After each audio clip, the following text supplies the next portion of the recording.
Hello, আসসালামু আলাইকুম। কি অবস্থা সবার? আশা করি সবাই ভালো আছেন। আমি আলহামদুলিল্লাহ ভালো আছি। অনেক দিন ধরে আমরা আমাদের চ্যানেলে কোনো ভিডিও পোস্ট করতেছি না। তার কারণ হচ্ছে যে আমরা আমাদের পুরাতন যে খামার ঘরটি আছে সেটিকে একটু মেরামত করেছি এবং বর্ধিত করেছি। দেখতে পাচ্ছেন আমার যারা পুরাতন ভিউয়ার্স আছেন তারা অবশ্যই আমার পুরাতন ঘরটি দেখেছেন। এটা হচ্ছে যে আমাদের নতুন ঘর। যারা দেখেননি তারা আমার চ্যানেল ঘাটাঘাটি করলে দেখতে পারবেন। এই ঘরটি আগের তুলনায় দ্বিগুণ বড় করেছি এবং 4টি আলাদা আলাদা খোপে বিভক্ত করেছি। এখানে আমাদের দেশি মুরগি, আমাদের তিতির মুরগি সবগুলো আছে। চলেন একে একে সবগুলো দেখেন। প্রথমে আমাদের খামার ঘর থেকে ঢুকলেই এখানে একটি খোপ আছে। ওই খোপটি আবার দুটি ভাগে বিভক্ত। এক পাশে থাকে চীনা হাঁস এবং অপর পাশে থাকে আমাদের রাজহাঁসগুলো।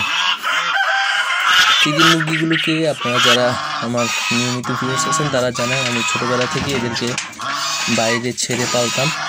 তো হঠাৎ করে ওদের যখন ডিম আসার সময় হলো তখন আমি ওদেরকে আটকায় ফেলি। আটকে ফেলার কারণে ওরা অসুস্থ হয়ে যায় এবং দুইটি তিতির মুরগি মারা যায় এবং একটি তিতির মুরগি এখন অসুস্থ অবস্থায় আছে, যার কারণে ওদেরকে এখন আলাদাভাবে ছেড়ে দিচ্ছি। আমাদের খামারের ডান পাশের একটি খোপ আছে। এখানে আমরা কিছু দেশি মুরগি পালন করার চেষ্টা করতেছি।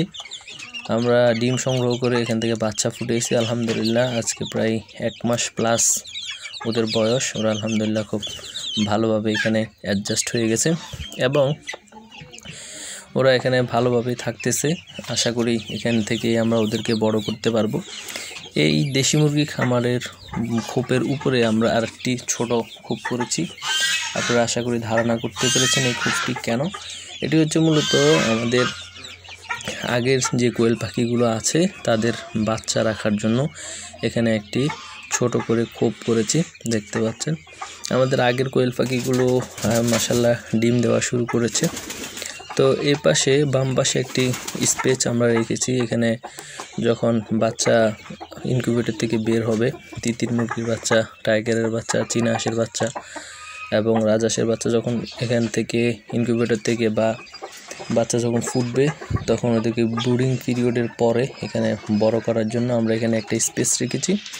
এই স্পেসের উপরে আমাদের কবুতরের সেটআপ এবং যে কোয়েল পাখি ঘরটি দেখিয়েছিলাম আপনাদেরকে সেটি হচ্ছে এই বাচ্চাগুলোর জন্য। এখানে মোটামুটি 100+ মতো বাচ্চা ফুটেছিল, কিন্তু কিছু বাচ্চা মারা যাওয়ার কারণে এখানে মেবি 80-র উপরে বাচ্চা আছে। আমি এখনও গুনে দেখিনি। যখন এখান থেকে ওদেরকে ট্রান্সফার করব তখন এদেরকে গুনে দেখব এবং আপনাদেরকে জানাবো।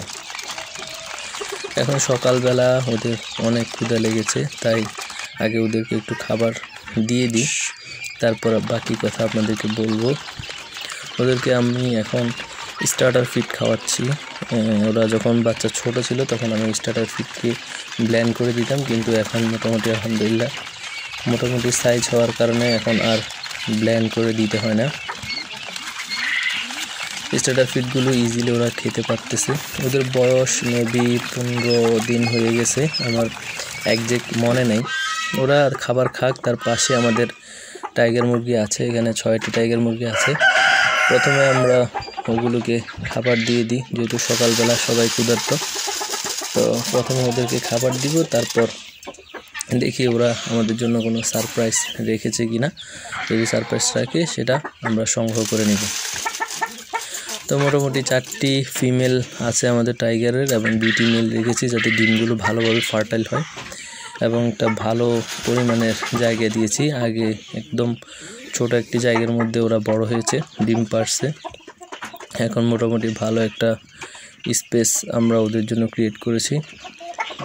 তো 4টি মহিলা মুরগি আছে। ওই 4টি মহিলা মুরগি মোটামুটি 3টি-4টি করে ডিম দিচ্ছে। তবে একটি দুঃখের বিষয় হচ্ছে যে একটি মুরগি অনবরত আপনার নরম খোসার ডিম দিয়ে যাচ্ছে। মাঝে মধ্যে শক্ত খোসার ডিম দিলেও বেশিরভাগ সময় ওরা নরম খোসার ডিম দিচ্ছে। দেখতে পাচ্ছেন মাশাআল্লাহ আমরা 2টি ডিম আজকে সংগ্রহ করলাম আলহামদুলিল্লাহ। ডিমের সাইজও আলহামদুলিল্লাহ খুব ভালো হয়েছে। তো টাইগার মুরগির আগের যে ডিমগুলো ছিল সেগুলো আমরা মোটামুটি ইনকিউবেটরে দিয়ে দিয়েছি। তারপরে আমাদের খামারের বাইরে একটা ছোট্ট খোপ আছে, যেখানে আমরা কোয়েল পাখি পালন করি। এদের বাচ্চায় আমি আপনাদেরকে কিছুক্ষণ আগে দেখিয়েছিলাম। তো এখানে মোটামুটি 40+ মতো আপনার কোয়েল পাখি আছে। তো এদের মধ্যে 25টি হচ্ছে ফিমেল পাখি। এখানে 2টি ব্যাচ আছে, একটি হচ্ছে আগের ব্যাচ এবং পরেরটি হচ্ছে পরের ব্যাচ। আগের ব্যাচের মহিলা পাখি হচ্ছে 15টি, ওগুলো থেকে মোটামুটি 12টির মতো আমরা ডিম পাই, এবং পরের ব্যাচ এখনও ডিম দেওয়া শুরু করেনি। তো ওরা মাশাআল্লাহ এখানে খুব ভালোভাবে আছে, কিন্তু সমস্যা হচ্ছে জায়গা কম, পাখির সংখ্যা বেশি, যার কারণে কিছু পাখি হয়তো কমিয়ে ফেলতে হবে। এখানে পুরুষ পাখির সংখ্যা বেশি থাকে। তো আপনারা জানেন যে আমাদের খামারের রাজহাঁস ডিম দেওয়া শুরু করেছে। তো এখানে গত পরশুদিন ডিম দিয়েছিল, কালকে দেয়নি, আজকে আবার ডিম দেওয়ার পালা।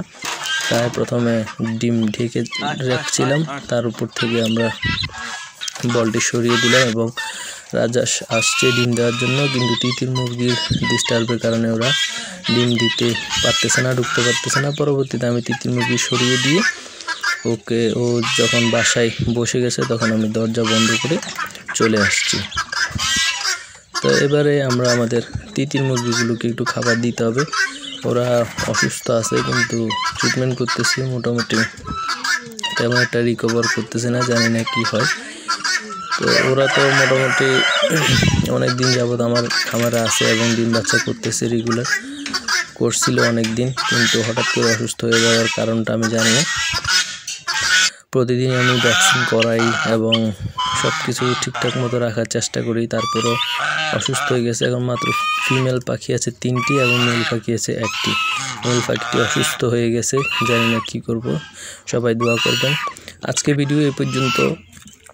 আমার সমন্বিত খামার আপনাদের কেমন লেগেছে অবশ্যই কমেন্টস করে জানাবেন, এবং পরবর্তী আপডেটের জন্য আপনাদের অগ্রিম দাওয়াত রইল। সে পর্যন্ত ভালো থাকবেন, সুস্থ থাকবেন। আল্লাহ হাফেজ, আসসালামু আলাইকুম।